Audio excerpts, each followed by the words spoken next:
I really thought that I did the like heavy lifting and secured all the votes just to hear that like I only had 2. How lame, dude. Man, sure does stink. I sold my soul in there. I was so ready to just go above and beyond to like, you know, provide value to this alliance, and they stabbed me in the back. How lame. By a vote of 4-2, Quinn, you are evicted from the Big Brother house. I am feeling so shocked, dude, that I got voted out. Betrayal-wise, I feel crushed. I'm pretty sure I didn't have Cam or Mackenzie's vote, so I'm looking at them, and I'm disappointed and betrayed because strategically, I'm not sure how that aligns with their long-term games. And so that's what I'm kind of feeling betrayed by, is that the circumstances to keep me just far outweighed the like reasons to keep Chemo. So I'm genuinely so curious on what was going on in that strategic decision.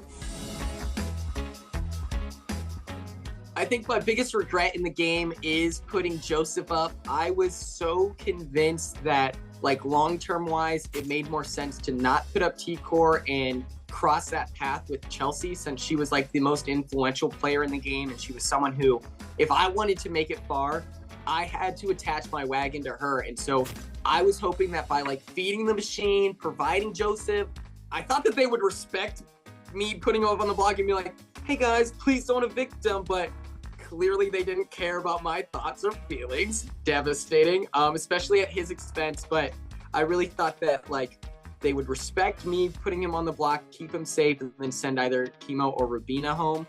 And I thought that that would help my long-term game. But in the end, I think I should have just said, screw it, kept my boy Joseph, you know, our no doubt final 2. He was my second favorite final 2. And yeah, I am really sad that he went home at my expense, honestly. I think Angela keeps getting saved because she's an icon, okay? She is like a super nice person in real life. Like you can pick up the pieces of who she is outside of this game, and it's someone who is very sweet, very endearing, and someone that you want to surround yourself with. And so I think it's easier for people to save her just because they know that in their hearts. I also think that like now that we're in the jury stage, each vote matters more and more. And the way that her social game was tanked from starting on even day 4 with the like crazy eyes call out post to Matt and his mom. Are you referring to me as crazy eyes? I mean, look at your freaking eyes, Matt. They're like, oh. You're calling me crazy eyes. All that stuff like put her in a position where people didn't really see the value of like wasting their HOH on sending her home. She was strategically viable, and she was the comp beast of the summer. 2 HOHs is nothing to play with. And so I think that people just saw where her social game was at, and they see it as like an opportunity to take out players who are maybe playing with a more complete deck, if that makes sense. I think the friend zone is a farce. It's a lie. It was just, I think that flirting is a call and a response. I provided some flirting.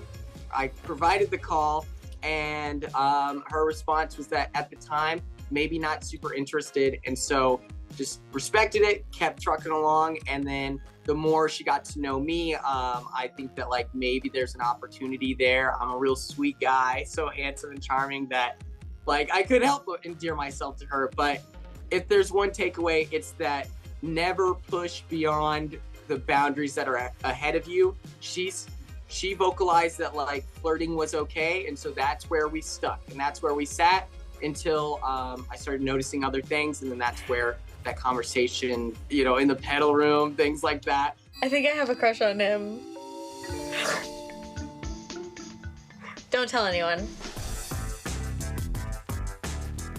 Outside of this game, I would be thoroughly so lucky to even be considered in that light. I know that I told her in my like goodbye speech, I don't know what made the show or didn't, but there isn't an ounce of her that I don't find endearing, and so I would be so lucky. But at the same time,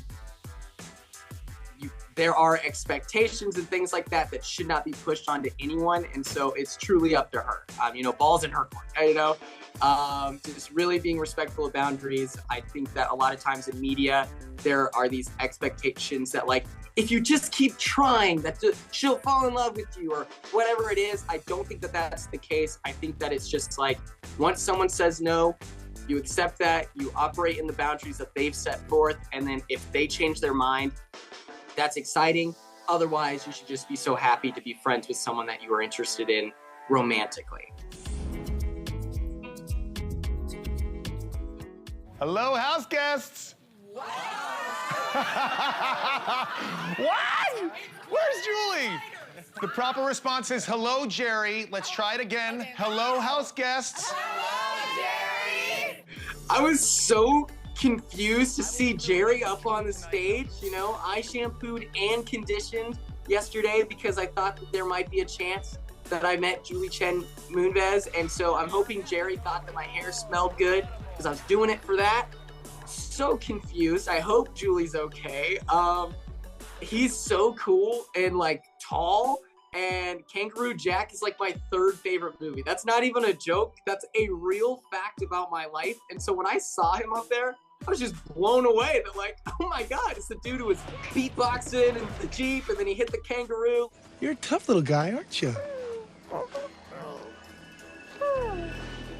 Hey, look how tall he is. Like, oh my gosh, so lucky to meet that guy and to find out that he was a fan. Crazy. I'm just blown away, honestly. I love it. It's so crazy. Oh my goodness. What a lucid experience, and that just adds so much to the like devastation of me going home, where it's like, you just got voted out. Here's this really handsome, charming guy. Good luck. And it's just crazy. He was so cool and personable, and everyone should hang out with that dude if they can.